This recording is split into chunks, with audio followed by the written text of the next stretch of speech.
বিসমিল্লাহির রহমানির রহিম। প্রিয় ভাই ও বোনেরা, আসসালামু আলাইকুম। ধর্মপ্রাণ মুসলমানেরা প্রতি মুহূর্তে আল্লাহ তাআলার নির্দেশ মোতাবেক ফরজ ইবাদতের পর বিভিন্ন আল্লাহ তাআলার রাজি খুশির জন্য বিভিন্ন নফল ইবাদত করে থাকেন। নফল ইবাদতের মধ্যে বিভিন্ন জিকির আজগার অন্যতম। জিকিরের জন্য 15টি কিছু দোয়ার অর্থসহ বর্ণনা তুলে ধরা হল। সূরা 1, আউযু বিল্লাহি মিনাশ শাইতানির রাজীম। অর্থ, বিতাড়িত শয়তানের হাত থেকে আল্লাহর নিকট আশ্রয় প্রার্থনা করছি। সূরা 2, বিসমিল্লাহির রহমানির রহিম। অর্থ, পরম করুণাময় অসীম দয়ালু আল্লাহর নামে আরম্ভ করছি। সূরা 3, রব্বানা আতিনা ফিদ দুনিয়া হাসানাতাও ওয়া ফিল আখিরাতি হাসানাতাও ওয়া কিনা আযাবান্নার। অর্থ, হে আল্লাহ, তুমি আমাকে ইহকালীন যাবতীয় সুখ শান্তি ও পরকালীন যাবতীয় সুখ শান্তি প্রদান করো, আর দোজখের আগুন থেকে আমাকে রক্ষা করো। সূরা 4, মাতা পিতার জন্য সন্তানের দোয়া। রব্বির হামহুমা কামা রাব্বায়ানি সগীরা। সূরা বনী ইসরাইল, আয়াত নং 23 থেকে 25। অর্থ, হে আল্লাহ, আমার মাতা পিতার প্রতি আপনি সেইভাবে সদয় হন, তারা শৈশবে আমাকে যেমন স্নেহ মমতা দিয়ে লালন পালন করেছেন। সূরা 5, ঈমানের সাথে মৃত্যুবরণ করার দোয়া।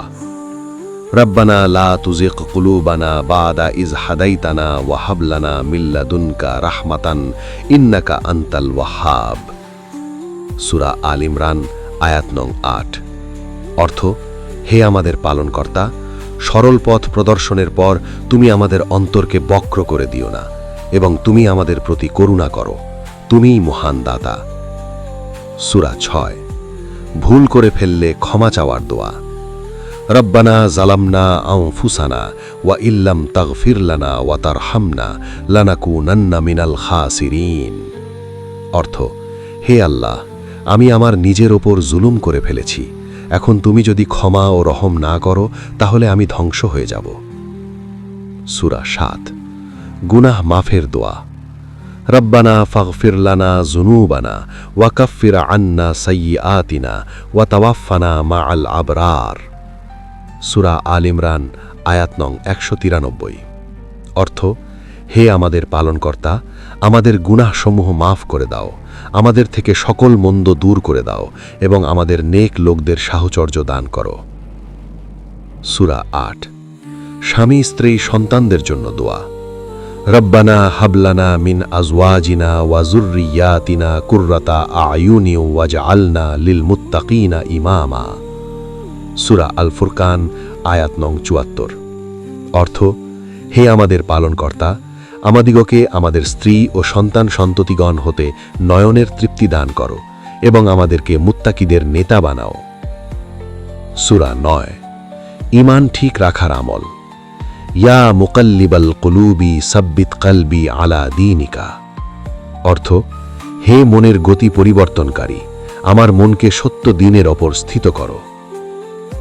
সূরা 10, সন্তানদের প্রতি মাতা পিতার দোয়া ও মাতা পিতার জন্য সন্তানদের দোয়া।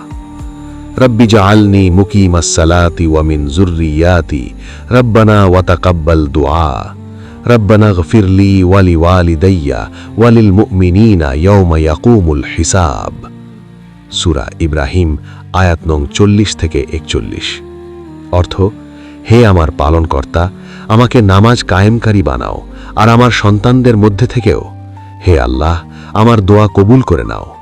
হে আল্লাহ, আমাকে ও আমার মাতা পিতাকে আর সকল ঈমানদার লোকদের সেদিন ক্ষমা করে দিও, যেদিন হিসাব কার্যকর হবে।